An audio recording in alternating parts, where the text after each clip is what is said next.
All right. Let's get this thing going. Mic check 1 2 1 2 and all that other jive.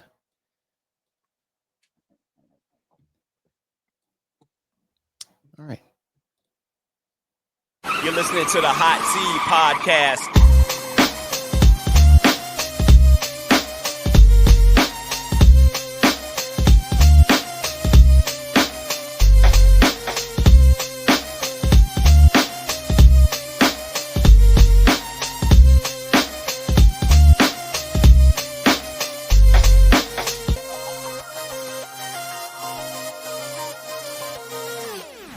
The Hot Seed. Welcome all. I'm Sean, along with my co-host Earl, Yo. Dave, Yes, sir. and you guys know what it is. We're just dads with mics, gamers with headsets, and a whole lot of unfiltered conversation. And as always, make sure you follow us on Instagram and Facebook at the Hot Seed Podcast. And be sure to listen, like, rate, review, share, and most importantly, enjoy on Apple Podcasts, Spotify Podcasts, or wherever you get your favorite shows. And if you happen to be watching us on YouTube, don't just watch us. Make sure you like and subscribe and share too, man. Let them know where we at, man. We now drop premieres of our episode on every Wednesday at 7 p.m. So our YouTube show, video show will actually premiere at 7 p.m., but the audio will be available before that. And of course, before we go any further, man, the Hot Seat Podcast now powered by Dubby Energy Drink, the official partner of the Hot Seat Podcast. And they are focused and they want you to win more. Best in class taste and no flawed ingredients with their no sugar, so we can help forget those angst and that jitteriness and everything else in between. Dubby Energy is based out of Laguna Beach, California. And to tap in with this brand, you can actually go in and follow the link in the show notes or in the actual YouTube show notes as well and get 10% off your order when you insert the Hot Seed Podcast. And let us know how you like it. You know, we'll be giving our first review in the next couple of episodes, so that'd be pretty cool. You can start off small with the sample pack, get a Dubby shaker bottle, and then, you know, content creator, streamer, podcaster, gamer, whatever you need to do to get through your hobby, session, whatever the case may be. Tap into Dubby Energy, man. Official partner of the Hot Seat Podcast. Powered by us. Or powered by them, brother. How are we doing, guys? How are we feeling? Episode 168. How are we doing? Doing good, bro. Doing good. Tired. Yeah. Tired. I'm with you. Back to school tomorrow. So I get my mind right for that. That's correct. Let's talk about it, man. Back to school. Let's go right into it. Back to school. I know. First thing, I still can't get used to the fact that kids now go to school before Labor Day. You know, we grew up, we went after the Labor Day holiday or whatever you want to call it. But they're going before Labor Day. So I don't know who changed that, but I mean, that's for the most part. I mean, schools, everybody start after Labor Day, but charter schools do this thing where they go before. So we here. I don't know the rhyme or reason why Maryland schools go before. Maryland schools go before. Yeah, absolutely. Yeah. And I know, like, you know, down south they go before, but that's because they get out before they done in like what, early June, probably May or something. It don't even be seeming like they get out early because summer just flies. It do. I feel like summer just started, bro. Like I feel like it did. just did. I was just saying, I was just at my kid's graduation, which was June, dog. And I'm like, you can't tell me that 2 months went by. That it's August 19th, dog. August just started. Why is it August 19th? Already. Yeah, but then the school year got the all weather already swung in. Yeah, it's like that now. The school year got the nerve to take they funky ass time. They don't go fast like this during the school year. School year going slow as hell. Oh yeah, yeah. I'm seeing That's the what's up. videos come up. Back to school, and there is officially back to school in my household for the first time in 2 years, and it ain't just a regular back to school. It's back to school from the beginning for the Yeah, first you started time early, dog. in 15 years. God bless And I you. got a Enjoy. kindergartner. You was done, brother. You was done. You know, COVID. Enjoy. You was done. Yeah, it was first day of school. She starts next week, and yeah, it's Mm. it's so much stuff has changed. Some of it for the good, some of it not for the good. I feel like I think as kindergartners, I don't think there's nowhere in hell that there's not a nap time for that. I don't know why. I don't know. There's not a nap time. Yeah, nap time? Nah, they don't do naps no more. You know, back in the day, you had to take your, as Oh you got a yeah, little bit older. kindergarten. It's kindergarten. Yeah. Yeah. Back in the day, when I was a kid, I remember this vividly. Once my older kids, they went through kindergarten, they actually we took them a little sleeping mat or something like that. We slept on them hard ass blue gym mats when I was a kid. We didn't get no daggone nap time in kindergarten. That was preschool, bro. Who didn't? I don't know. We didn't get no nap time. Yeah, I went to school we had a and nap time. I was in fifth. I was 5, and I was in kindergarten in '89. I am older than you though. By Yeah, but by I was in 5 school. years. I was in school in the '80s, and we didn't get no nap time. Yeah, this was 85. I was 85 in 89. kindergarten. Yeah, that's what I'm saying. And I So ain't at getting 4 no, years we ain't later, a getting no lot nap time. changed. A lot changed. But yeah, we actually had nap times then, man. And then we didn't go to school as early. My daughter has to be to school by 7:15 in the morning. And she's there till about 2:30. That's an 8-hour day for a 5-year-old. Shit, And there's no nap. That ain't nothing, bro. These kids in my school, they go to school at what, 7:30. They get out at 3:30, almost 4 o'clock. What this one? But look, what age are the kids we talking? They start at 5. They kindergarten. That's way too long of a day for them. And look, Their look, attention span. you said a difference of like a half hour, maybe an hour, but even the That's whole an point hour, is, but their classes, but also too, like their classes are like 60 to 90 minutes long. Like it's a college class, though. that's what I'm saying. Like that's the point. Like you got a whole 8-hour day for 5-year-olds in a classroom with no nap. What? That is, and some of these kindergarten teachers don't even have like assistants, bruh. But you know what? I mean, I will say this, like, I do agree with the no nap situation because literally, like, at some point they got to transition away from the nap. You know what I'm saying? Like when you get to first grade, you're not having no naps. You know what I'm saying? Like, so when are you gonna sit up there and say, let me start to transition these kids away from that? And it don't matter because real rap, they be broad-eyed, bushy-tailed during the day. And when they get home, as their friends running around, should be tired, should be knocked out. I'm just saying, they got to transition through a lot of things because, at 5 years old, there's still some kids out there, that can't wipe their own ass. Like they still learn. I can't go into that, but we dealing with that at the establishment that I'm at. I'm just saying. I know Story ain't got a lot to add to this because you got back to school, but not in that category. I ain't saying nothing about no, sir. I got 4 years, 6 hours, 26 minutes, and 22 seconds until freedom. Continue on, fellas. Oh man. But let me ask you this. This is something that I do not look forward to. And I saw it today. And like many, I have attempted to train my social media feeds to things that I am interested in and things that may add to this podcast. But every once in a while, you'll get stuff that come across your social media feed and you're like, how the fuck did this get in here? So a video comes across today. And the first thing I see is it's a classroom, someone with a camera, and it's a woman teacher, and she's probably looks like middle-aged, maybe a little older. And there's a young student, probably high schoolish, but you never know in these days. They can look 15. They actually, they only 9 or something like that. But in any case, conversations happening, and the student hauls off and punches the teacher in the face. She took it like a G. Ain't gonna lie. Oh, this about the lady in the corner. She was sitting on the desk. No, she was standing up. This lady was standing up. It's a black teacher and a black student.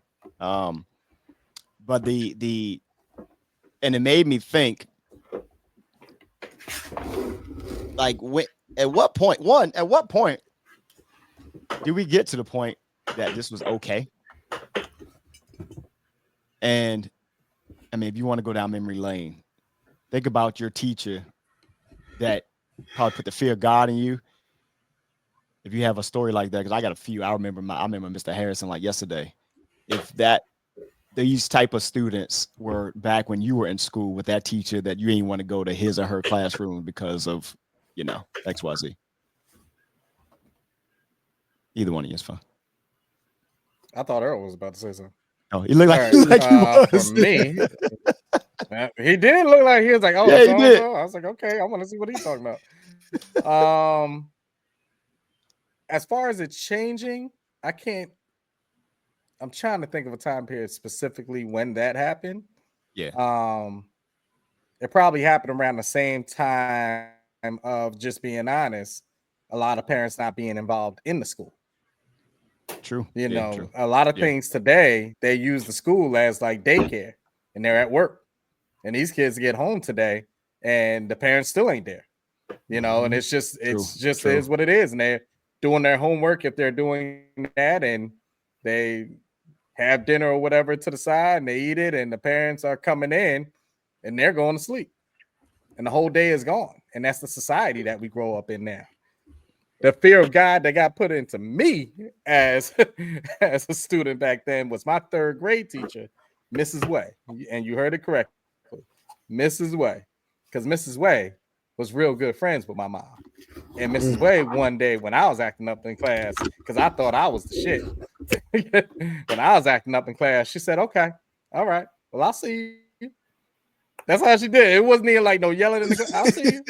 And that night, she was at the dinner table with my mom and my pops. Worst night ever. Never messed up in Miss Way's class again. But that goes back to what I said earlier.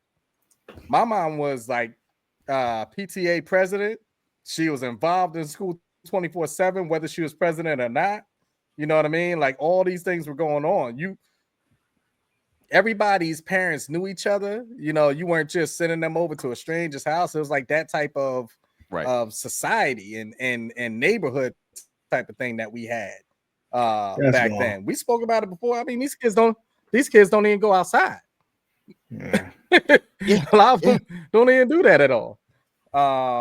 But yeah, we did a lot of things back then that they were all within that schooling. I can't really tell you specifically where the switch came, and certain things can happen within the schools. I mean, things happened in schools back then, but not to the way that it's accepted now, and how parents accept it now. You can call these parents in. I mean, hell, Earl tells the stories all the time. These parents come in, and it's like you gotta talk to the parent more than you talking to the kid, because the apple doesn't fall too far from the tree, type of thing. Like you start talking to them, and you're like, oh well, this is why he or she. I see. That explains it. That explains it. Yeah. It's like, why am I yelling at the kid when I see what's going on? But the exact switch, I couldn't tell you the exact. It's same, man. I don't even know. Earl feels about it. In terms of the switch of like, when did it like, you talking about with these kids with the smacking? No, it's just the whole. Like it all goes like the acceptance of certain things and the disrespect, and man, like it's I think it happened somewhere. I don't know. I think the shift changed when you got away from, even just like what Dave was saying, just like that community parenting. Yeah. You know what I'm saying? And I think the younger the parents got, those older like norms got away. Yeah. You know what I'm saying? So like the stuff that our grandparents, instilled, that carried over with our parents. You know what I'm saying? And then the parents are getting younger and younger, to the point where, and the teachers are getting younger and younger. You know what I'm saying? Yeah. And it's, you have kids teaching. You have teens or young adults teaching kids. You have young adults who aren't emotionally stable or emotionally regulated, emotionally mature, teaching little kids. And then you got parents who are young, who cut up and who aren't able to communicate, and they just all they know is turn up. And then you got schools that sit up there and deal with this, like pretty much say, "Oh, okay, we good." Like we no, it's like, especially within the black community, and some schools are better than others, but you got some schools that just like, yo, you tolerate the bullshit, Right? And I'm like, like, no, you got to set a tone, because you wouldn't go out to a white district and do that because you know they not putting up with that shit. They will kick your ass out. You know what I'm saying? So I don't know. I think just the shift changed when the community parenting went away. Like, and with the parents getting younger, it's no different from like music and just in sports and stuff like that. Like, I remember Carmelo Anthony was saying, he was like, his last season when he was playing with, I want to say the Rockets or something, or whoever. He was in, no, the Blazers. He was in there. He said he saw these cats, young cats in there in the middle of like halftime. They coming back, they on IG, and the dude is reposting a dunk that he caught in that game in the first half. And Carmelo looking around like, yo, what the fuck? Like, what? And Dame looked at him and said, yo, Dame looked at him and said, yo, bro, it's a new NBA, bro. So he was about to start spazzing, and Dame just kind of stopped him. Was like, yo, you OG, you wasting your time. That's when he was like, he knew it was time to go. Like, and that's, you seeing that in every facet. Like, these young kids is like, while there's good things about them, it's just like, yo, I don't care how innovative and how smart you guys are, right? First of all, it's nothing that you're doing that wasn't done before. You just may be elevating it. And then two, you always need to pay homage to what came before you. That's the only way you grow and develop, is you got to understand what came before you. And they don't care about that. So. Spoken like a true doctor. You a doctor? Man, I'm on my way. That's stressing me out. Nah, I'm with you, man. The thing that you did point out, the social media aspect of it, whenever that really kicked off, you saw a lot of that, because you said about even like music, like parents at a time, previous episode we were talking about hip hop, and parents were trying to find a way to connect with their kids. There's such a big divide. And then you see that now, and you still want to have that connection with your kids. Mm-hmm. I'm not down there, but it's like, it's so far to one side, then you blur the lines between that friendship and then that parent type, like that authority type on there. And to your point, man, it was my previous employer, young lady, she came in, she had just graduated from college. And she played sports as well. So she's going to be one of the coaches, which is cool. But she's also going, she's a teacher as well. And so I asked her, I said, hey, what grade? And ninth grade. She had just graduated from college. So we're talking, I think she was somewhere maybe around like 23, 24 at the most. And she's going to be a 23, 24-year-old teacher. And she looks young. And you're going to be starting out teaching ninth grade students, 14, 15 years old, 16, if they didn't, they had been held back. Yeah. And it's going to be, a lot of friendships, but when it comes down to really putting that belt to ass and stuff like that, it's a different thing. And now a lot of stuff you see now, so it's been so accepted, and you're like all the fake outrage, but it continues to happen. It continues to happen type thing. So so salute to all those teachers, man. We already sending out teachers housewarming gifts from my house. They are going over there and donating snacks. There's so much stuff. You know what you do. Just checking on your local teachers, man. They're not good. They're not good. You ain't started. Yo, yeah, we got you. Hey, but hey, since you're talking about it, man, I want to give a shout out to all the faculty over at Eastern Michigan University. My now alma mater on that side. I'm just teasing, guys. College football thing from last session. That's funny. I'm about to say, because your school don't got a football team. Yes, you went to IDTC college. There you go. So, I know it was only a matter of time. Why don't you get the school that you actually went to and put them at? Do they even got? They got a I don't know. Hey, look, they get. I put another banner up there. You know, Eastern Michigan. We did in our season 9-4. You know, we played in the Snoop Dogg, Arizona Bowl. Not the Snoop Dogg. That's literally what it's called. It's called Snoop Dogg Arizona Bowl. Was One of the it? bowl games Was in it college really? football. Yes, the Snoop Dogg Arizona Bowl. That is an official bowl. Wow. We played against San Jose State, and I didn't realize the MAC didn't have a a conference championship game. I was like, oh, what? Okay, but we ended up losing. I think Maryland of Ohio got it or something like that. This is episode 168, man. Hot Seat Podcast. Another shout out, real quick, man. As we've been back consistently after our bit of a layoff, man. Shout out to the folks, man, who've been tapping in from outside of the U.S., from Sydney, New South Wales, to London, England, to Manchester. Yo, we are global, man. That's pretty dope. We appreciate you guys supporting the show. Actually, New South Wales, they led as far as listening downloads last week on episode 167. So I don't know what we did on our last show to get us all the way out to New South Wales, but they were listening a lot, which is kind of cool. Pretty light show today, man, but we're gonna keep this thing going for some random facts. So I think Story might have some random for me. You got some random for me, Story? Yeah, man. Let's see what we got.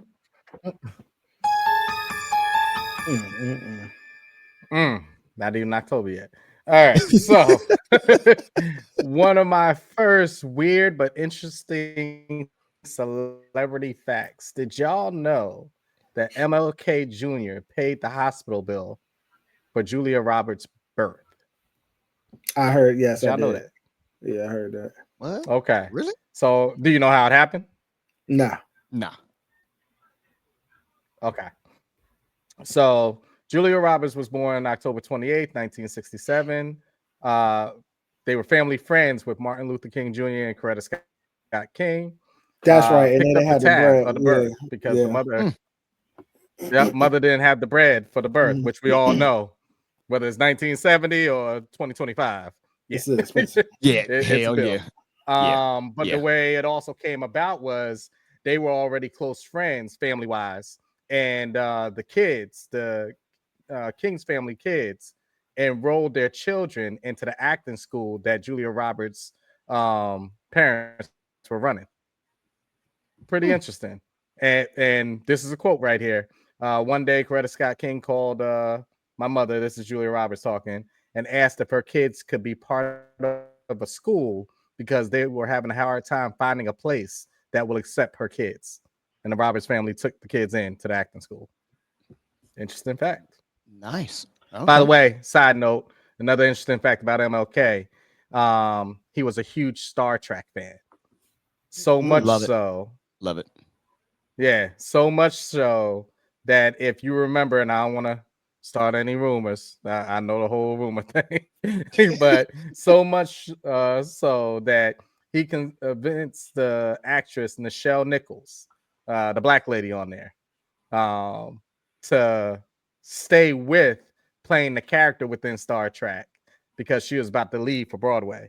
And he said he liked her so much in Star Trek that he wanted her to stay. I'm stopping the story right there because I could already see the remote control go off on MLK, and I'm not starting that up. I'm a Star Trek fan. So, all right, that's a interesting celebrity fact, I think.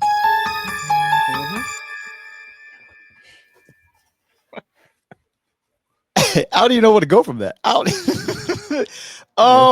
Hey man, but you know what? Before even going off of it, I know we glance over it, but you got to think about that time period for a second, bro. True. You're talking about 1967. You're talking about the figure that the King family is back then. Yeah. You got to think about the hate that is going on in the area, and nobody's even taking their kids in. And this white family goes about saying, yeah, come on in. We got you. Don't worry about it. It's pretty huge. I mean, even to the point where I even commend them to think about, like, they ain't have to do that, especially when your skin protected you. You know what I'm saying? Like, but you did That's what something. I'm saying. That's a huge deal, bro. Yeah, it's pretty dope. I newfound respect for the Raptors fan. Wouldn't I have known? Would I not have known? I mean, I've heard about it, but it's weird too. Like that's a hell of a combination that you would not have thought of. Like, yeah. Wait till the next one. Go ahead, Sean. I guess. Well, I know some have started to hear about this. If you know, kind of if you're in this space or not. Uncle Nearest, man. So for those who partake in the adult spirits, then you may be aware of the recent news that came out with a Tennessee court granting receivership to protect the air quotes for those listening, the investment of a financial institution that allegedly owner and founder Fawn Weaver and her husband Keith Weaver, I believe his last name is Weaver, that they allegedly defaulted on $108 million and some change loan. And as of right now, she's still so she's not in. She's been taken out of, I guess, the control of the company right now, but she's come back on social media and urging everyone to still pretty much just clear the shelves. I'm loosely quoting what she said in there. She said everything's on all right and so forth and so on. The things I read about it so far is their former CFO looks to be the blame on it, allegedly. Pretty much he was cooking the books and select whiskey barrels toning up to about like $24 million that weren't there.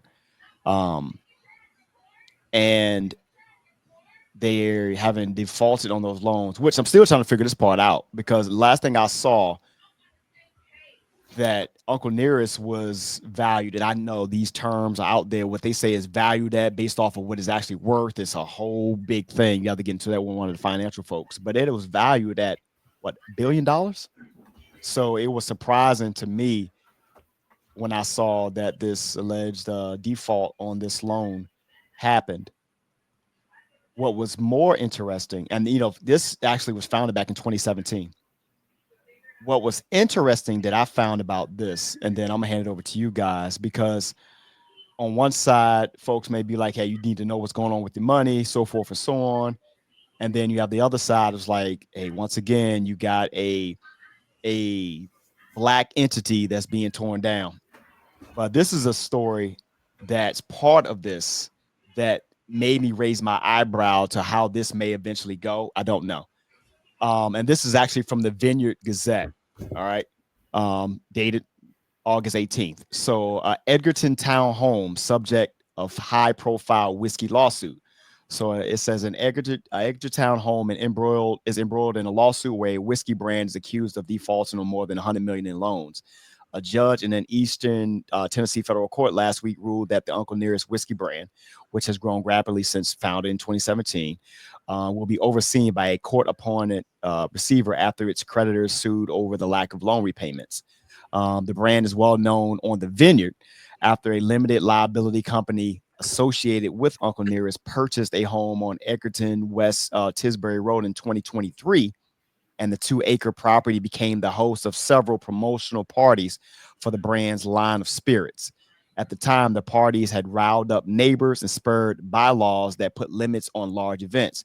Now, Uncle Nearest leader lender, Farm Credit Mid-America, said that in addition to not paying back several loans and overstating the number of whiskey barrels in its inventory, the limited liability company used to buy the home was never part of the initial loan agreement, a violation of the loan terms. Of course, Fawn Weaver, the CEO of Alconeris, has pushed back on these claims, and the company called them salacious and inaccurate in court filings. And the reason I pulled up this story, I was going through and I wasn't even looking for this, but it came about. They purchased a house, and I believe this is up in Martha's Vineyard, if I'm correct. They purchased a home up there, a 2-acre home, and they would use that for parties and stuff to launch the different brand lines. And from reading this, they didn't like it. And now they're tied into that. If you're from outside looking in, and then all of a sudden you look at how this thing is being played out in the news, something could be awry, you could say.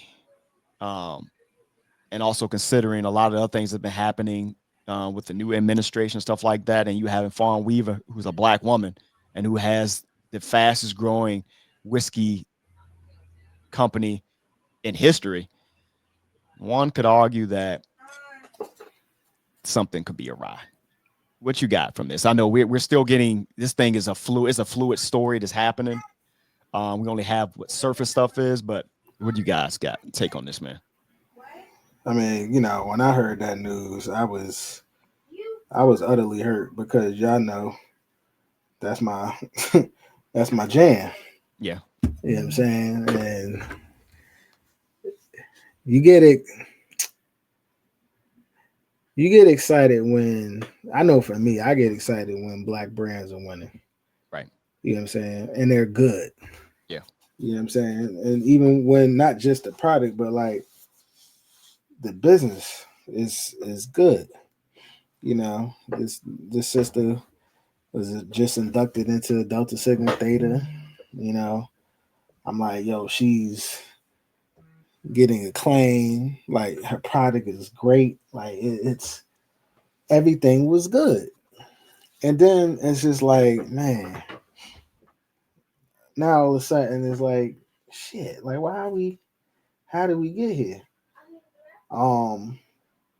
You know, I don't know how true it is, but you know, clearly something is going on. But what I will say is this is when I feel like black folks need to rally behind. If she is defaulted on 108, they can get her out of that within within no time. You know what I'm saying? And with her being tied to Delta Sigma Theta, like, it would make sense for y'all to, as a collective, do some initiatives to help her get that down. Like, it's a win-win. And then on the business side, like, maybe because I'm not in this boat. Yeah. Maybe I'm not qualified to say this, but what I've learned, I've been seeing so many examples of celebrities who end up going to jail, and a lot of them are black, who entrust other people with their finances.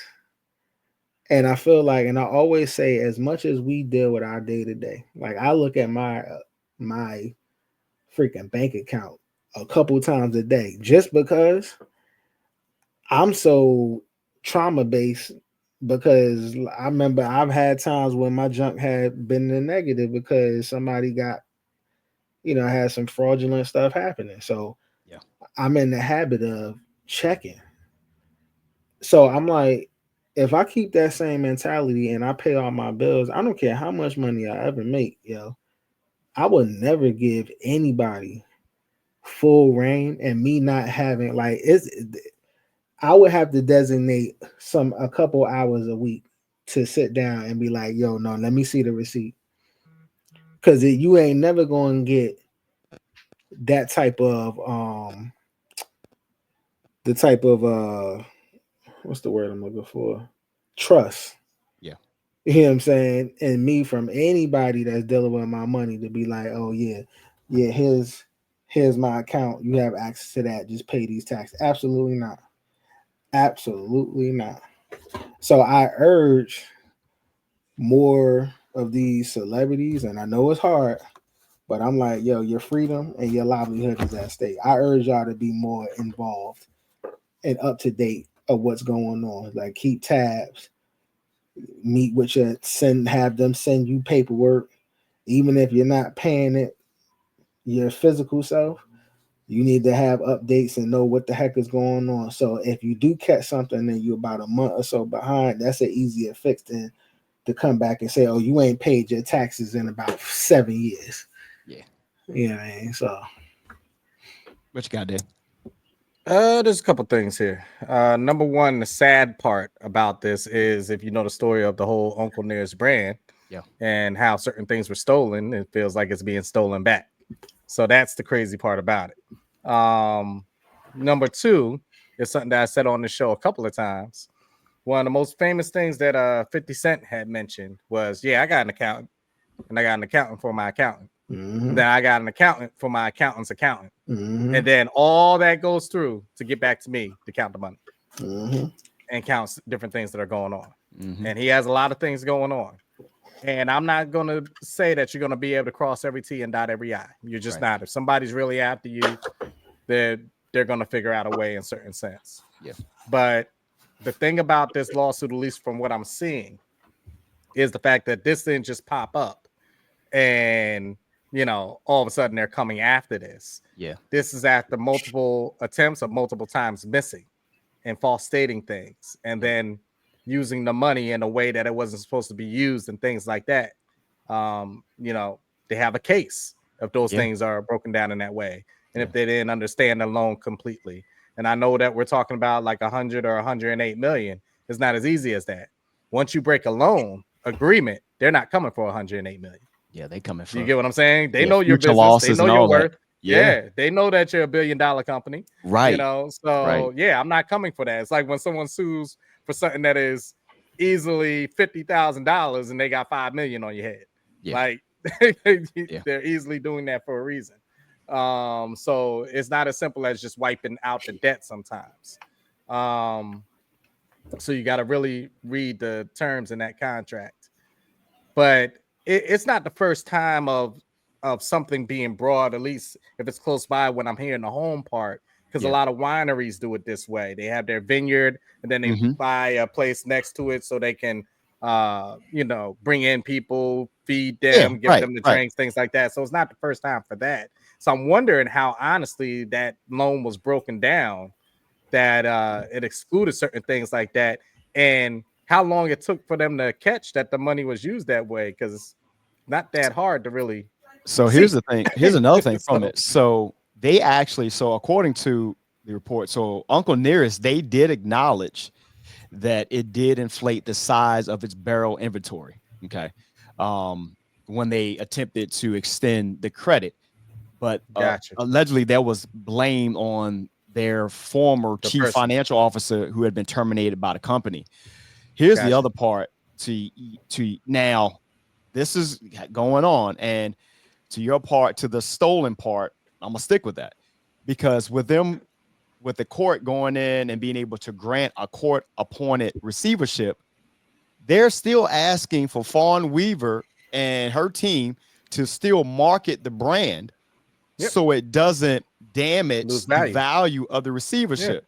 So you still gonna do the welcome to purposely put it under. Right, because the way I see this, I hope this does not, but this to me sounds like this is going to go through the suit, and then in a back room or something, they're going to mess around and get bought out.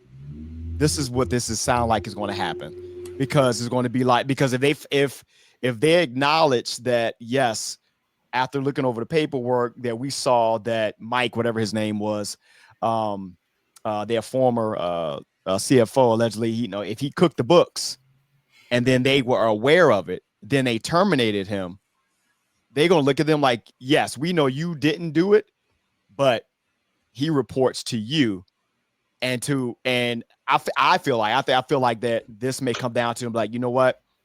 Let's save the brand, air quotes, we're going to buy you out for X amount of dollars, and then it's still marketed as that type of thing. You know what I mean? So I that's what I'm think looking before it gets to that, I'm gonna go back on Earl's side of things, where not to put this person's name out there, but there's too many Tyler Perrys and people like that before any of this falls into that type of hands. That I think will save the situation because of the storyline behind this brand. I got you. At least I would hope that, in a sense. Yeah. For the things that money is given to, you can save this type of history in that type of sense. Right. Yeah. But I think there's definitely a shakedown. Oh, it's definitely going to be a shakedown. That's why I said don't stick with the $108 million figure in your mind, because that's not what we're talking about. Yeah, that's not what we're talking about. Don't think, hey, $1 billion company, $100 million. Let's just get this out the way. Number one, it's probably not $1 billion company anymore, especially if you were inflating, you know, the stuff. So it's probably not that, because you're getting that value off your inventory and what you're putting out there and what you could bring in. So that's probably heavily inflated.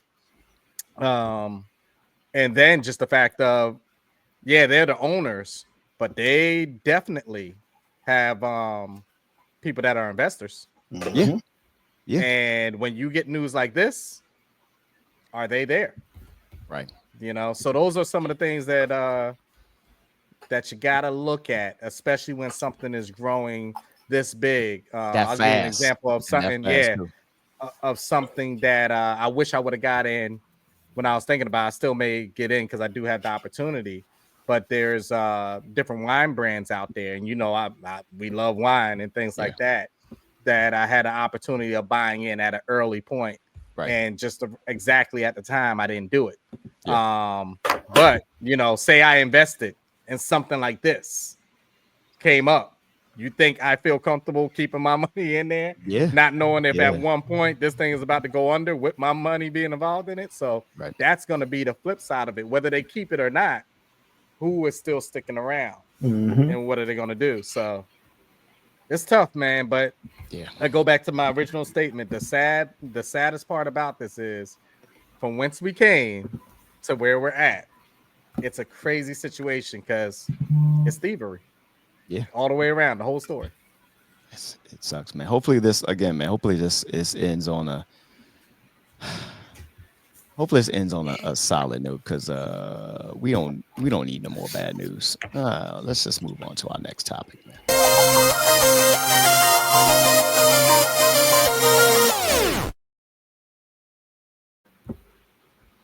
It's the Hot Seat Podcast with your boy Sean, Earl, Dave, episode 168, man. We got any other celebrity facts out there? Random we got out there though? So Jay-Z is working on the album. Sir. I heard that. Yes, sir. I heard that's through some sources. Is that the weird? I don't like that. I don't. It's not weird. It's like a scary theme, like mystery joint. You know, that's what it's all about. Yeah, I think Memphis Bleak confirmed it. That he's working on the album, which is not a surprise because I heard about it before, especially too when you heard other rumors about he might be headlining the Super Bowl, which would be uber dope. Yeah, because I don't care how old he gets, he can he's always somebody that could be relevant. And my thing is like, if you look at it, while the younger folks might not rock with it, I be feeling like real rap. How many young folks watch the Super Bowl like that? Like black young folks. You know what I'm saying? I don't know. I'm just throwing out, but I feel like he's somebody who, like, if you play his music, that's a white, black, everybody a rock to it. You know what I'm saying? For sure. He go out there just stand there and they play, like he PSA, it's a rap. Jay-Z could be 60 years old and he's still gonna get a crowd excited and bopping, like, you know what I'm saying? So, I'm actually excited about that. Because I never seen him on this stage. Had to get that off your chest during my segment, huh? You really did. What? That's what you're doing? What? What's give it to us, Story. Yeah. I said you really had to get that off your chest during my segment. No, he said any more in news, All and I right, said before I was Jay-Z making interrupted. an album. Shit. Man, fuck your segment. All right, leave me back in one more time, Sean. Let's One see more if we time. All right. Oh my god. Last time ever. Oh man. Sean, actually, this will be interesting for you on the military side of things. For those of you that don't know Dr. Ruth Westheimer, I know she just passed like last year, which I actually forgotten about. But if you don't know who Dr. Ruth is, she was a famous sex therapist, older lady that just told it how it was. What you didn't know about her, most likely, is that she could probably blow your brains out from 400 yards away. Oh, okay, my bad. Take it how you want it. Yeah. Take it how you want it. Dr. Ruth was an actual sniper in the Israeli army back in the day during the early formation of the state. So, yeah, she was giving you the sex talk when she got older, but she could pretty much, snipe you down when she was younger. So you can never tell about it. A good pitch to the fellas. Yeah. So I found that pretty interesting. I was like, oh, wow, Dr. Ruth. Okay. I love it. Yeah. There you go. Military talk 101. The more you know. The more you know. Thanks, Earl. Yeah.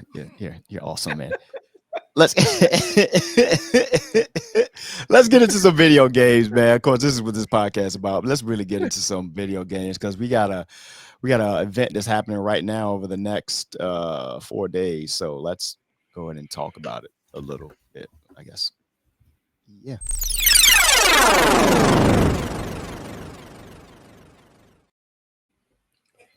Video game corner, man. Gamescom is happening right now, the 20th to the 24th, and on opening night, which is I think that's tonight. That's actually tonight, or maybe yesterday. That was. They had a couple of reveals. One that if you guys didn't know, you may already been aware of. Call of Duty Black Ops 7. They did the reveal. So, and just a basic summary on the game. The year 2035, and the world is on the brink of chaos, ravaged by violent conflict and psychological warfare following the events of Black Ops 2 and Black Ops 6. Wielding cutting-edge technology, the Black Ops team, led by David Mason, must fight back against a manipulative enemy who weaponizes fear above all else. So, Call of Duty is still reigning supreme. And then we had a couple of things the one thing that I saw very, very, very exciting. Hold on before you get into that. Okay, go ahead. Before you go into it. Yep.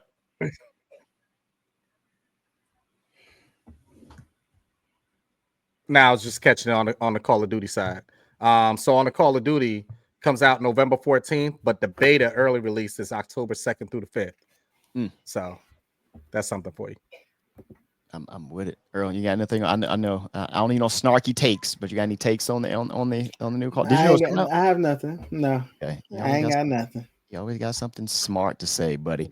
There was Batman news, and we're not talking about the film. We were talking about the Batman, Lego Batman reveal for Gamescom, and this one apparently is going to take all of the Batman games and put them all into one. And so it's the Lego Batman Legacy of the Dark Knight, and I am so excited because it's taking the films from the Christian Bale side, the Robert Pattinson one. It's going to incorporate the Arkham gameplay into it. So I am excited for that. If you ever played the Lego games, I don't know what technology they use, but they do such a good job. I still, I got to watch. And one thing I apologize for all my VA folks. I never went and watched the Pharrell joint. I didn't get the opportunity to go do it, but like when they do a Lego film, man, the detail around it is just so dope.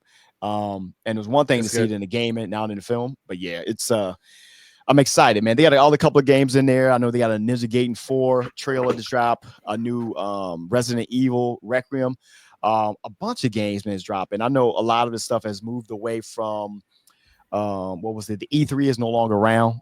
We talked about that, I think, last year. The fact now that, of course, Marvel has their own thing, Xbox has their own thing, and then now you have all these Gamescom, stuff like that.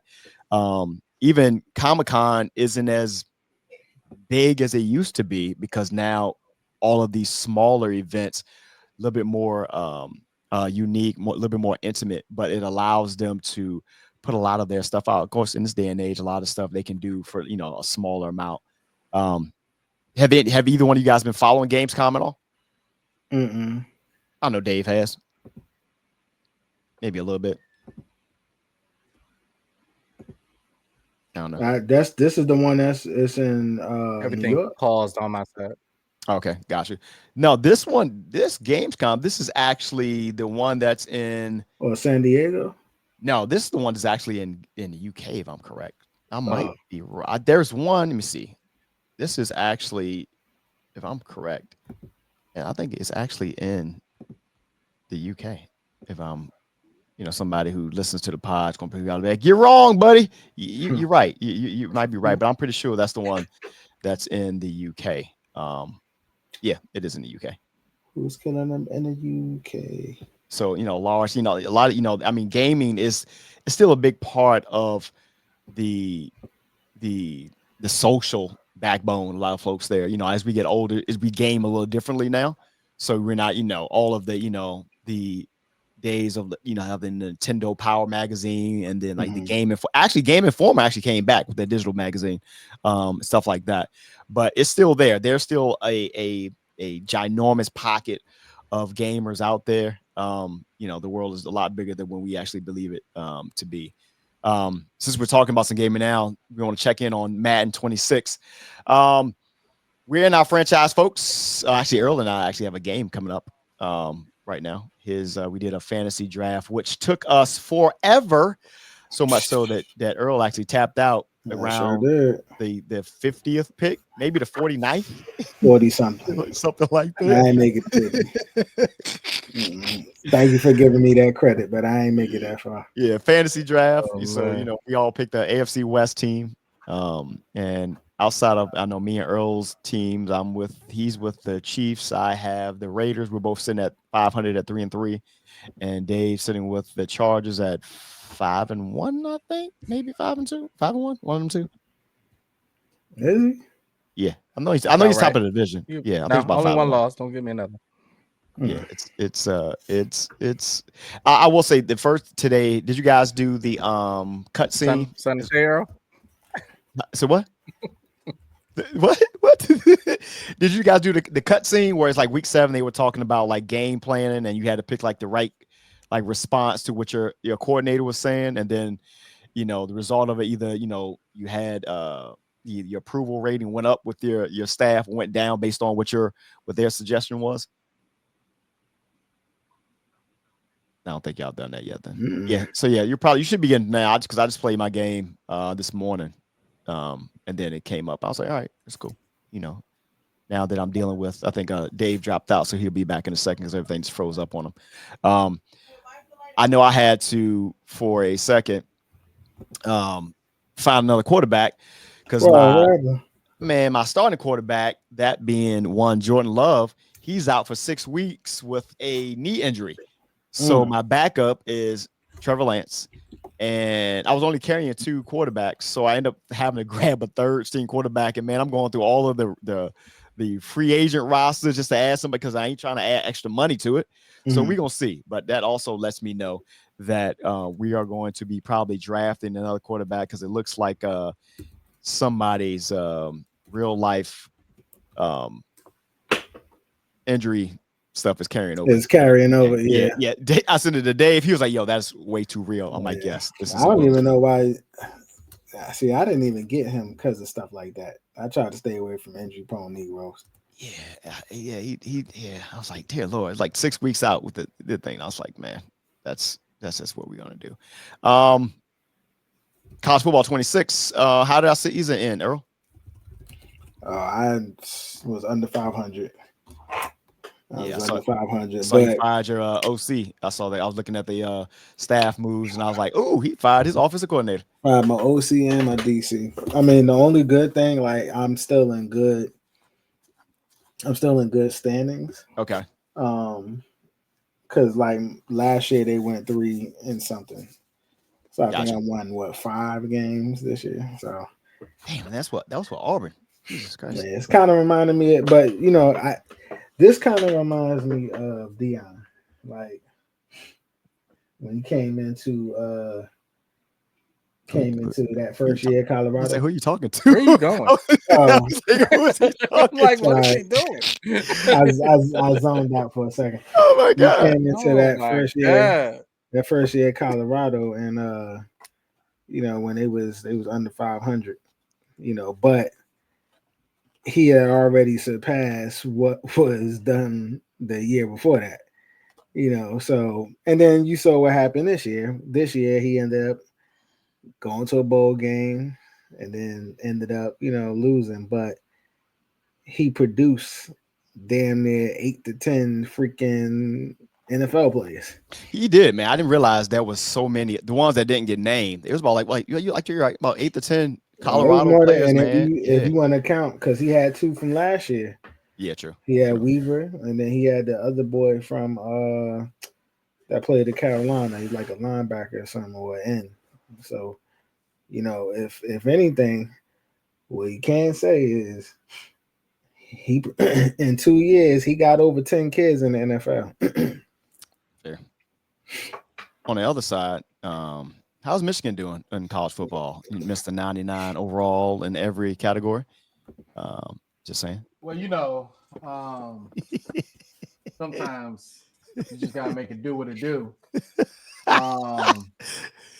For everybody listening, Dave talking to the wall. But then again, a real talk, I gotta win somewhere with Michigan because they try to take that chip. Oh man, that is yes. So yeah, I better just keep on playing the game and try to get the chip that way. Yeah.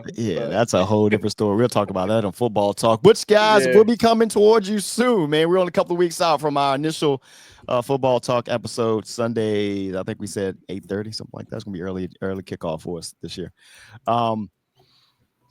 Again, my Eastern Michigan Eagles, man. We went 94 on the season. Negro, you did not go to that school. Stop claiming them. I'm just saying, man. And we did what we do. I'm ready for this. I'm ready for this new recruiting class. I do love the fact put me on his schedule. That the commentators. I asked them to put them back on the schedule again. Put them back on the schedule. The season is still going, fellas. I don't. Whenever you finish losing, put me on the schedule, bro.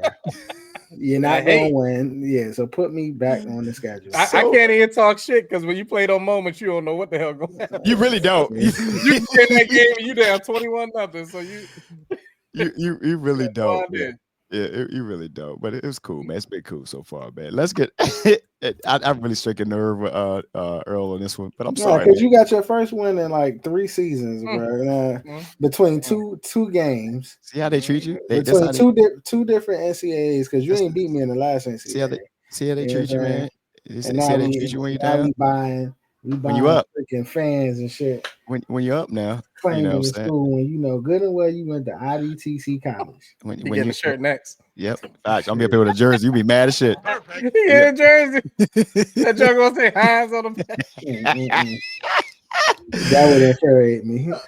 Oh my God. Number 25, because in 2025 he beat that ass. I may low key look. I might do one better. I may actually find a player that went to Eastern Michigan and find that jersey. Really piss you off then, but he's gonna put him on the show. Yeah, we'll find somebody. We can do it. He gonna be on Football Talk. Look at this. That's some not so breaking news for you. Let's go, man. Not so breaking news. So this podcast, man, has been going on for 5 years, and I don't even know how we missed this story. Again, like I said, I trained my social media feed to, exactly what things I want. But sometimes stuff happens up there, and I don't know where some of this stuff comes from. But I found this story, man, that was hysterical. the fact that this actually happens in the world. So this is not some breaking news, man. So a missing drunk man spent hours helping a search party look for himself. So this that's social media feed 2 days ago. That's crazy. I go to search the actual story. It's actually from October 2nd of 2021. I don't know, I don't know how to see it. Maybe somebody he posted it or whatever. But so I had to find the original one because I didn't want to act like it was something that happened recently, but it was still funny as hell. So I'm reading this from Business Insider, so I want to make sure I get a legit site. And it said a drunken construction worker who had been reported missing spent hours with a search party looking for himself on Tuesday, according to reports. Of course, this is from October 2nd, 2021.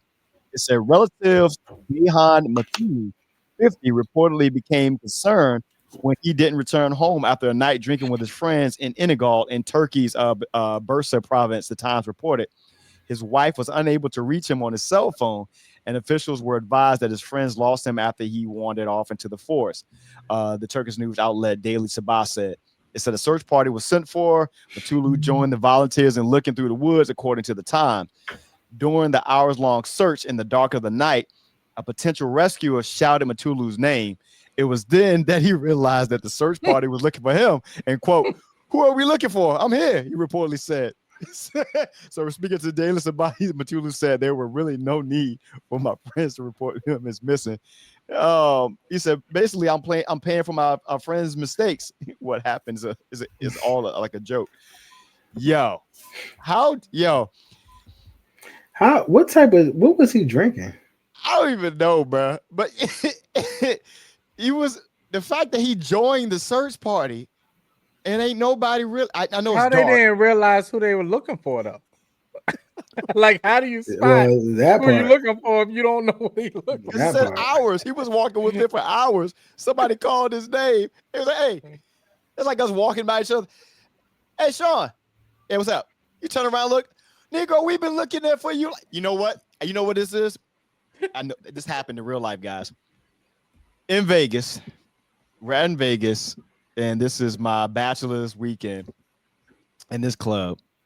I didn't go anywhere, but I'm out on this floor in this like mosh pit or whatever. I never moved from the location. So I go by Dave and some of the fellas was out there, and I look back and I'm like, I don't see nobody. I'm looking at the festivities and stuff I'm doing there. I go up to Dave. We all been drinking. He was like, bro, what the fuck you been at? I'm like, I was in the same spot. He said, no, I looked for you right there. Bro, I literally was right there the entire time. But when I say anger that was in his face because they thought they lost me in Vegas, Dave was pissed. Like, he's like, fucking, I was looking, bro. I was looking, bro. Because probably in Dave's head, he probably like, yo, I got to explain this to Tosh that I done lost her. Some hangover shit. Yeah, you know who this sound like, but we wasn't really looking for him. Oh man, this is at another person's way. Well, we wasn't really looking for him, but the nigga just always he just popped up. We like, where is he at? And then a day or two later, he just pops up at the most random spot, and you like, oh yeah. Like that was the thing. That's for my way. Yes, that was the thing for the whole way. And it was like, man, where is he at? Just pop up out of nowhere. And then hey guys. I mean, just like bruh, he like so gone. Like, bro, did you ever make it back to your room? Huh? Like, man, everything is. You talking about a person who just was so carefree that just didn't was just going with the flow, man. Like, bruh. That's I'm glad they found this guy though. Yeah, but I saw that story and it was like, yo, this is hilarious that was happening. Hours you just out there looking, and you out there looking with them. They call your name, like I've been standing next to you the entire time. Bro, I went around that club like 3 or 4 times, and it was packed, bro. Yes, packed. That's the move. You ever try to move through a whole bunch of people that are just dancing their ass? Oh, and I hear do the whole time is lights and shit. I'm like, they sound like he had that type of anger from when it's like one of your children missing. Bro, like he looked at me with disappointment. I'm like, I was standing right here. Like I literally walked to them because even though they didn't see me, I saw them. One thing I'm not gonna get, I'm gonna know my surroundings. I walk right to him. He turned around like, where the fuck you been at? I'm like, I was literally right there by the speaker that I've been standing at the whole time. Because the other part of it earlier is we got shuttled there. This was a party bus joint. So you missed that bus. Yeah, like, out. You don't know where you at. It's a wrap, bro. I can't say you. Was he intoxicated? Actually, I mean, everybody had drinks, but it wasn't like that. It was like, but that it's wasn't the reason why. Yeah, it was just in there. But you know what's crazy? And I'm glad you asked that question, man. When you've ever been drunk in a club and you're like, I can move, but then you've been in a club that the music is so loud. Now you really drunk. Like it seemed like it pushed all the alcohol through your system to where you feel more. I know it's the sound waves and stuff that does that to you, but you go into a club and all of a sudden you come out and be like, oh, I don't feel good at all because that's not for me. You ever been so drunk that you slept by some speakers? I don't even know how you was able to do that, bro. I don't know either, though. I don't even know how that's even possible. You ever been so drunk that you fell asleep in the middle of in the chair and your asshole brother is sitting up there as if you're like a statue and they're telling kids to come over here and take pictures with Take pictures with Black Santa. Take pictures with this guy. This is the Caribbean Santa. Yeah. They did it too. They did, little assholes.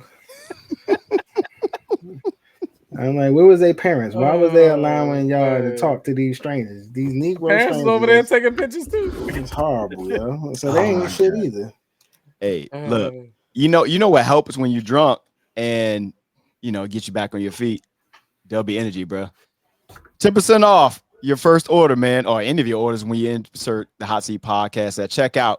Dubby Energy drink, whether you're a creator, streamer, podcaster, or you're just going for a night. You need that extra energy boost. Hey, grab some Dubby Energy. I just thought I'd put that plug in there real quick. No, that was a good one, man. Yeah. Thanks. I just made it up on the slide. This is the Hot Seat Podcast with your boy Sean, Master Earl, Dave, man. Of course, this podcast wouldn't be what it is if we hadn't taken our Xbox Live chat and bring it over to the podcast space.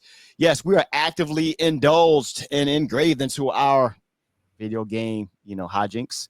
So, of course, you can find me at Sanatu on Xbox Live. We will broadcast our Madden game on Twitch. Master Earl. You playing today? You gonna fall asleep unless you're gonna get a W. Something because you better play today because I can't do it tomorrow. So. That is craziness. It's not 2X, man, on Xbox. NJ Fatboy 973. The Storyteller, look out for NBA 2K26 dropping beginning of September. I want to say September 5th. Mm-hmm. If you pre-order, I want to say you have access at the end of the month, like the 29th, whatever that Friday is. So look out for that and whatever edition you're going to get because my play is going to be rocked this season. So. Sidebar.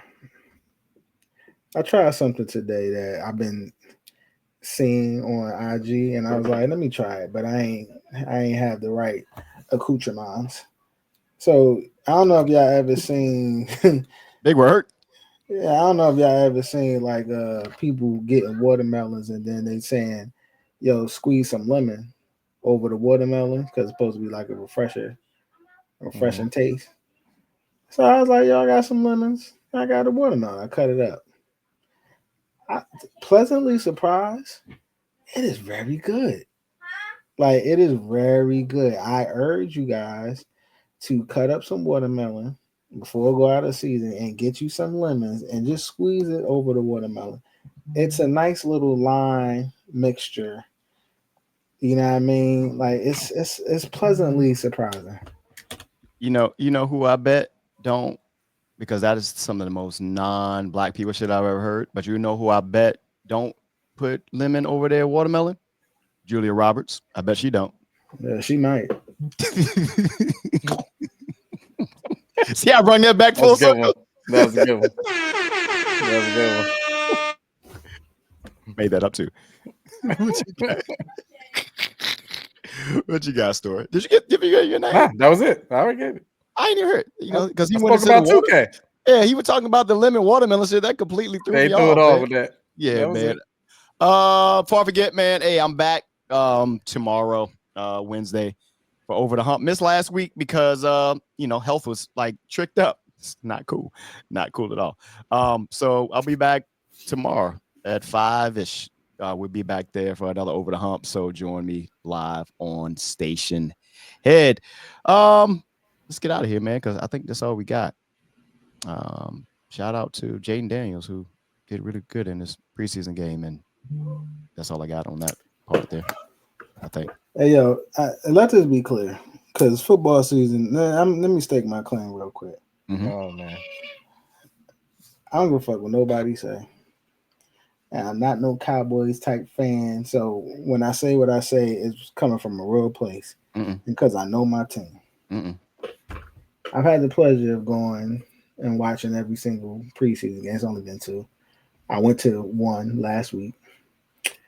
And what I will say is I'm excited about the Giants this year. I'm not going to be on so, they going to the playoffs, they going to the Super Bowl. No, not a Cowboys fan. I'm a realist. But they have us at 5.5. And a lot of people are taking the under on that, which is wild disrespectful because of the strength of schedule. I'm going to say this, and please mark my words. It is 8:19, 9:17 p.m. We're going to win not only over 5.5 games, we're going to win 9 games this season. Can't guarantee the playoffs because we're in a tough division. But what I'm telling you is we're going to win at least 8 to 9 games. And we're going to be better than a lot of people anticipated. And we're going to shut people up. And I don't want to hear nobody come in and saying, oh, yeah, man, I knew the Giants. Fuck out of here. Fuck out of here. Because I'm hearing, and there was a post that there's one guy, and I'm going to find him. He said we was going to go defeated. So I cannot wait.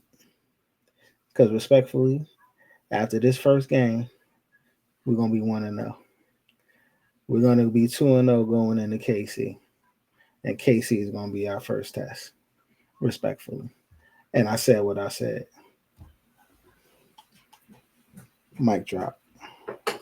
I was trying to find the button to say wrap that shit up, B, but I couldn't find it. That's all I got. They do look good, though. Good defense. Commanders is going back to being our little brothers. Y'all had 1 year when y'all was big brother. We taking it back. Fair. Enjoy. Fair.